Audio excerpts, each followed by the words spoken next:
Salut les amis, on se retrouve pour une nouvelle vidéo Mercato et aujourd'hui nous allons parler de Manchester United. J'ai bossé la vidéo pour vous faire kiffer, alors j'espère qu'elle vous plaira. En tout cas, j'en suis convaincu, vous allez passer un bon moment. Cette vidéo sera structurée en 3 parties. La première partie est une introduction dédiée à Manchester United, ce club historique du football anglais qui a bercé des générations. Ça sera l'occasion de revenir sur des moments importants. Ensuite, dans un second temps, nous allons faire une revue d'effectifs de l'arrière-garde de Manchester United. Qu'est-ce qu'on a aujourd'hui? Et dans le même temps, nous allons étudier différentes options qui seraient intéressantes justement pour renforcer ce secteur-là dans cette équipe. On va évidemment tenir compte des infos mercato, mais aussi des options qui seraient intéressantes pour le club. La dernière partie de cette vidéo sera un thème mystère, en tout cas un moment dans lequel je vais faire une annonce. Alors restez branchés jusqu'à la fin et j'ai hâte d'avoir votre avis là-dessus. Les amis, vous le savez, je suis un grand fan de Premier League et j'éprouve un plaisir équivalent à traiter de toutes les équipes. J'ai enchaîné 3 vidéos récemment dans lesquelles on traitait du mercato de Liverpool et j'ai énormément kiffé ce moment-là. Là, on va enchaîner sur Manchester United. Au moment où je fais cette vidéo, on est à 2980 abonnés, plus qu'une vingtaine pour faire les 3000. Donc, merci énormément pour la force. Je pense qu'après, je définirai l'objectif des 4000 et on verra en combien de temps on arrive à l'atteindre. Maintenant que tout cela est posé, les amis, on ne perd pas de temps, place à l'intro. L'heure de dire les termes. Manchester United, le joyau éclatant du nord-ouest de l'Angleterre, incarne l'excellence footballistique et le prestige mondial. La ville de Manchester est célèbre pour son histoire riche et son influence indéniable dans divers domaines. Cependant, c'est peut-être dans le domaine du football que la ville brille le plus, grâce à la grandeur incomparable et historique de Manchester United. Avec un palmarès resplendissant comprenant 20 titres de champion d'Angleterre, 13 FA Cup et 3 Ligues des champions de l'UEFA, le club a su s'imposer comme une institution légendaire du football mondial. Les triomphes mémorables, comme le triplé historique de 1999, témoignent de l'esprit conquérant et de la détermination sans faille de cette équipe à traverser les époques, les amis. Dois-je rappeler que la première Ligue des champions du club date de 1968? Elle était appelée Coupe des clubs champions à l'époque. La grandeur de Manchester United ne se mesure pas uniquement à ses victoires sur le terrain. Les amis, le club est porté par une base de fans passionnés et dévoués dont l'amour et le soutien indéfectible résonnent dans les tribunes d'Old Trafford surnommées le théâtre des rêves. Ce stade emblématique, on ne parlera pas de son état actuel, est un véritable symbole historique qui a vu défiler des légendes intemporelles tels que George Best, Bobby Charlton, Eric Cantona et plus récemment Cristiano Ronaldo. Malgré ses difficultés sur les 10 dernières années, Manchester United reste plus qu'un simple club de football. C'est une institution vénérée, un pilier de la Premier League et une source de fierté incommensurable pour la ville de Manchester. Son histoire, ses succès et l'engouement qu'il suscite font de Manchester United un titan de notre sport, les amis, célébré et admiré par des millions de fans à travers le globe. C'est d'ailleurs probablement pour cette raison qu'Ineos et Jim Ratcliffe ont décidé de s'investir pour relancer ce monument historique du football anglais. Vont-ils réussir? Est-ce que le contexte actuel leur est favorable? L'avenir nous le dira. En ce qui me concerne, cette vidéo est aussi un début de réponse à ces questions qui se bousculent dans les cœurs brûlants et euphoriques des supporters. Les amis, j'espère que cette intro vous aura plu. En tout cas, j'ai pris un énorme plaisir à les réaliser. Nous allons à présent passer au mercato. Mais avant d'évoquer les recrues et les options potentielles, on va revenir un petit temps, faire une revue d'effectifs pour créer de la cohérence, de la symbiose et une alchimie au niveau de la réflexion. De ce fait, à Manchester United aujourd'hui, en défense à droite, vous le savez, hein, on a Diogo Dalot et Aaron Wan-Bissaka. Et à gauche, on a plutôt Luke Shaw qui est suppléé par Malacia. Et dans l'axe, nous avons Lisandro Martinez, Victor Lindelof, Harry Maguire et Johnny Evans. Autant vous dire que ça ne fait pas rêver à tous les postes. Tel est l'effectif avant Mercato et Ineos en a conscience. C'est d'ailleurs pourquoi ils ont commencé à bosser sur ce secteur-là, que j'estime être de mon côté également une priorité. Maintenant, on va enchaîner directement avec la logique mercato et étudier chaque poste. Et comme vous le savez les amis, dans mes vidéos, j'essaie d'être le plus réaliste possible. Le but n'est pas de faire des propositions pour en faire pour meubler. L'enjeu est de faire de vraies propositions et de réfléchir à la situation du club pour déterminer les options intéressantes. On sait que même qu'on ait de l'argent ou pas, les dirigeants mènent ce type de réflexion-là. Ils font des choix, parfois ils tranchent et c'est important justement en vous communiquant mon ressenti sur le mercato d'avoir exactement la même logique. Et c'est ce qu'on va faire en commençant par le poste de latéral droit. J'estime à ce niveau-là que Diogo Dalot c'est une option plus que jamais intéressante aujourd'hui. C'est un joueur qui a déjà fait ses preuves dans différentes options, aussi bien pour évoluer dans le couloir en tant que latéral offensif qu'en tant qu'inverteur fullback. Parce que oui, il arrive que Ten Hag utilise un inverteur fullback, même si c'est davantage quelque chose qui est mis en avant côté Guardiola ou côté Jürgen Klopp. J'en ai parlé également dans la vidéo sur Slot. Très peu de personnes font attention au fait que Ten Hag utilise aussi cette arme et Diogo Dalot s'y est parfaitement à ce rôle parce qu'il l'a réalisé à plusieurs reprises. J'estime en fait que c'est une option très intéressante pour le poste latéral droit aujourd'hui et qu'il n'y a pas de changement majeur à faire à ce niveau-là. Dans la mesure où on a Aaron Wan-Bissaka qui est aussi un suppléant plus que jamais intéressant, surtout sur l'aspect défensif parce que oui, on le reconnaît, offensivement, il y a quelques limites niveau Wan-Bissaka, mais défensivement, c'est une valeur sûre. Donc, j'estime que le couloir droit de Manchester United aujourd'hui est plus que jamais intéressant, donc j'irai pas vous chercher Frimpong ou d'autres joueurs juste pour vous faire un mercato claquant. Voilà les amis, on va enchaîner sur le poste de latéral gauche. On a pu voir Luke Shaw pendant l'Euro. On a vu qu'il était sur le retour et qu'il est plutôt dans une bonne dynamique. Je pense qu'à ce poste-là, il sera titulaire la saison prochaine et il fera le taf. Luke Shaw, option très intéressante. Il est assez fort offensivement et fort aussi défensivement. On l'a d'ailleurs vu dans certains cas de figure dépanner dans l'axe, ce qui montre ses extrêmes qualités. On a Malacia en suppléant. Oui, saison dernière assez difficile. Il faut miser sur le fait que cette saison-là, il soit en jambes, qu'il soit épargné par les blessures, qu'il n'y ait pas de rechute et que derrière, il puisse suppléer efficacement Luke Shaw si besoin se présente. Donc au poste de latéral gauche les amis, je ne fais également aucun changement et on va maintenir Luke Shaw et Malacia. Là où ça devient intéressant, c'est un peu plus dans l'axe aujourd'hui, axe dans lequel on retrouve 4 joueurs aujourd'hui, mais la vraie option, ou en tout cas l'option qui est plutôt intéressante en tant que titulaire, ça reste évidemment Lisandro Martinez, ce qui nous amène à mener une réflexion un peu plus approfondie sur qui va l'accompagner. Je vous fais pas de suspense, vous avez suivi l'arrivée de Leny Yoro, donc on va également en parler dans cette vidéo. Mais oui, pour moi, le vrai chantier à United concernait ce poste de l'axe qui nécessitait justement des changements. Et à ce niveau-là, il y a du boulot.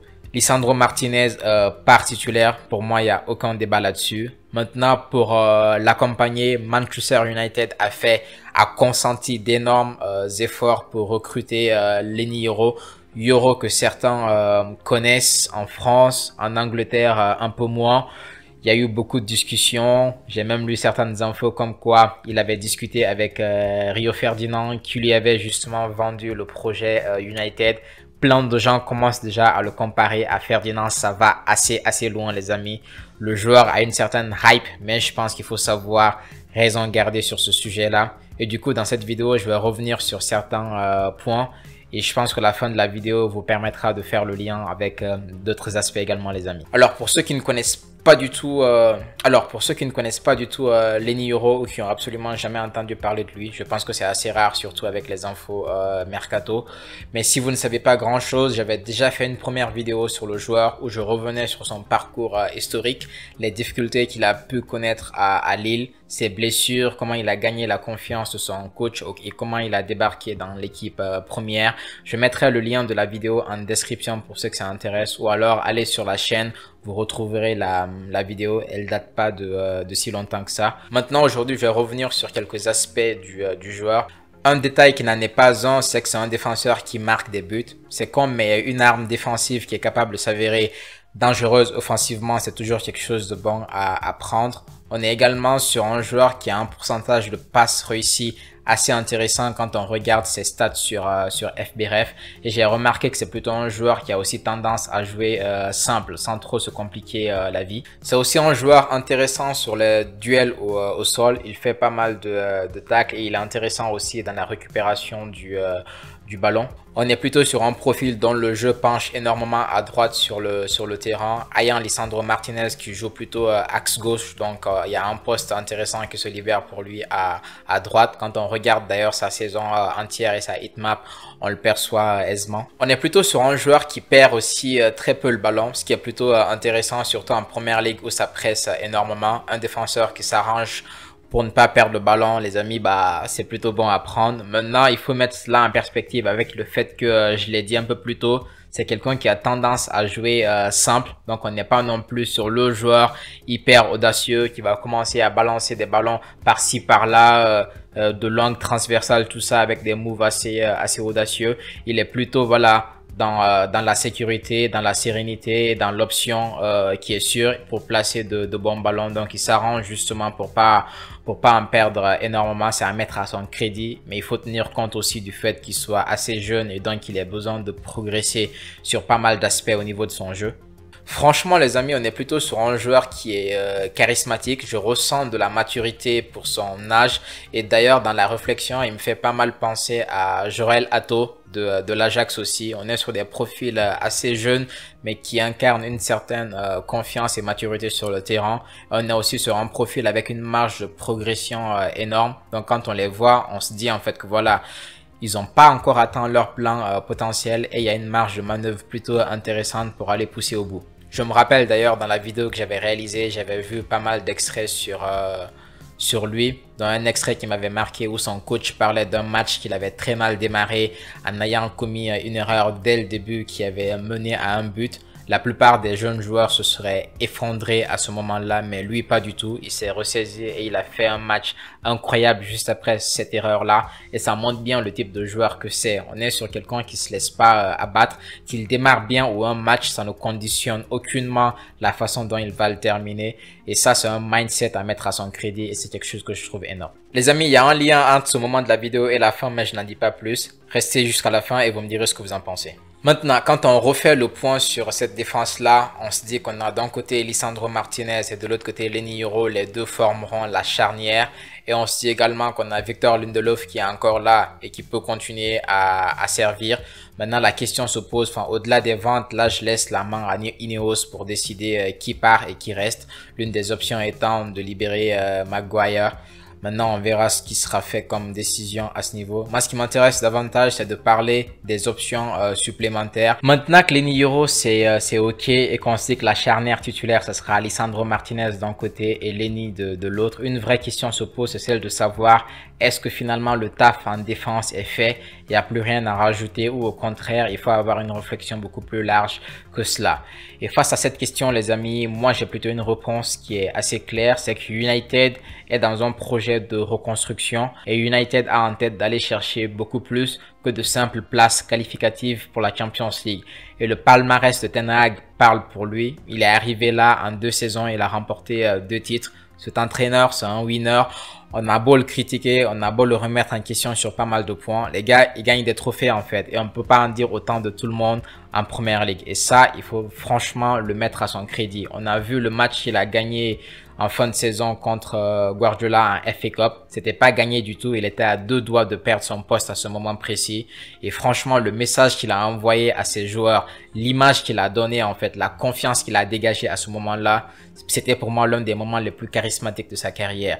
Et j'estime en fait que c'est un entraîneur qui mérite énormément de crédit pour ce qu'il a accompli à United depuis son arrivée. Oui, tout n'a pas été parfait les amis, surtout au niveau du fond de jeu, on va pas revenir là-dessus. Mais dans ce qu'il apporte à cette équipe-là, en termes de mentalité, en termes d'envie et de volonté de reconstruction, pour moi, il mérite ses fleurs et il faut les lui donner. Maintenant, si on revient sur le sujet de la défense, j'estime que United doit être une équipe ambitieuse et qui dit équipe ambitieuse dit justement décision stratégique pour être à la hauteur de ses ambitions. Et par rapport à cela, j'estime qu'en défense, un joueur supplémentaire serait nécessaire pour suppléer Lisandro Martinez. Le premier point que je trouve positif, c'est d'avoir au sein de sa défense un défenseur qui est gaucher et un autre qui est droitier. Et c'est pas toujours évident dans les équipes de retrouver cela, mais j'ai l'impression que c'est l'une des options qu'on peut optimiser et que chaque club essaye aujourd'hui de pousser un peu plus dans ce sens-là. Si dans son axe on arrive à avoir également un joueur qui est un gaucher, c'est toujours intéressant, aussi bien pour la relance, la reconstruction que de la cohérence dans les mouvements défensifs. Et avoir Lisandro du coup et Leny Yoro, ça répond à cette question-là. Du coup, moi, j'envisage un autre backup justement à Lisandro. On a pu voir les questions de blessures le concernant et la saison est longue. Il est super important d'avoir des options qui peuvent accepter d'être au banc, mais dans le même temps, entrer dans une rotation pour suppléer un joueur si nécessité est. Et pour répondre à cette besoin, les amis, pas de suspense, je suis parti chercher un autre joueur de Premier League. Il s'agit de Murillo, le Brésilien qui évolue à Nottingham Forest. Ça serait un profil de suppléant intéressant à Lisandro Martinez. Il a joué 32 matchs en Premier League la saison dernière. Il a une expérience très intéressante du championnat. On est plutôt sur un défenseur qui ramène de la technicité. Il arrive même à dribbler. On est sur le top 2% concernant les dribbles réussis à son poste. Sa qualité première qu'on mettrait au-dessus en fait des autres, c'est son positionnement. On est plutôt sur un joueur qui se positionne intelligemment pour réaliser ses interventions et je trouve que c'est une qualité qui peut faire du bien à United aujourd'hui. Il a aussi une qualité que n'a pas d'ailleurs Leny Yoro, c'est justement ce que j'évoquais quand je parlais des transversales, des ballons en profondeur. On est plutôt sur ce type de joueur audacieux au niveau des ballons qu'il envoie devant. Et avec un United qui joue tantôt en transition, c'est un profil qui peut être intéressant justement pour lancer des flèches qu'on a dans l'équipe aujourd'hui. Maintenant les amis, on ne va pas non plus présenter qu'un profil assez doré du joueur. On est aussi sur un joueur qui a pas mal de lacunes. Mais ce qui est intéressant, c'est le rôle dans lequel je le choisis. Il intervient dans ma logique en tant que backup, second couteau pour justement remplacer Martinez si besoin est.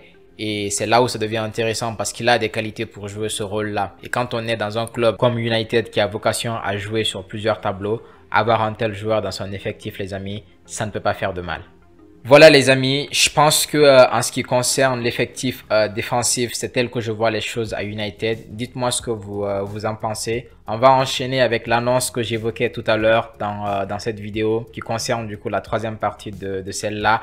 Eh bien, c'est au sujet de Leny Yoro tout simplement. Je me suis questionné sur le fait de réaliser une vidéo spéciale sur le joueur où je fais un briefing rapide sur l'aspect historique et je reviens sur son profil un peu plus dans le détail. Vraiment le rapport de scouting avec des détails, avec ses interventions, avec ses qualités. Bref, aller plus loin que ce que j'ai déjà fait dans cette vidéo. Et donc ça, c'est plutôt le thème mystère que j'envisage pour une autre vidéo. Mais j'ai besoin de savoir si ça vous intéresse, si c'est quelque chose dont vous aurez envie. Donc n'hésitez pas à me le dire en commentaire. Si vous avez envie que je vous fasse une vidéo spéciale Leny Yoro, aussi bien un petit aspect historique qu'un aspect un peu plus analytique en profondeur, dites-le moi les amis et je la réaliserai. J'ai envie de le savoir, alors n'hésitez pas à le marquer en commentaire. Merci d'avoir regardé cette vidéo jusque là les amis, un énorme plaisir de mon côté de la réaliser. Si elle vous a plu, n'hésitez pas à mettre un like, me donner votre avis et surtout la partager pour la force. Bientôt les 3000 abonnés, donc je tenais encore une fois à vous remercier et je pense que derrière je fixerai le cap des 4000 et on verra bien en combien de temps on arrive à l'atteindre. De mon côté, je continuerai à donner mon maximum pour vous fournir du contenu de qualité et comme vous avez pu le voir dans l'évolution de la chaîne, j'essaye d'améliorer les choses pour que les vidéos soient aussi agréables à regarder. Je sais qu'il y a encore pas mal de choses que j'aurais envie d'améliorer, mais ça se fera dans le temps. En tout cas, merci d'avoir été là depuis le début, depuis les voix off jusqu'aux vidéos filmées. Merci, ça me fait énormément plaisir les amis. Voilà les amis, vous savez le fond de ma pensée. En attendant la prochaine vidéo, prenez soin de vous la famille. Ciao.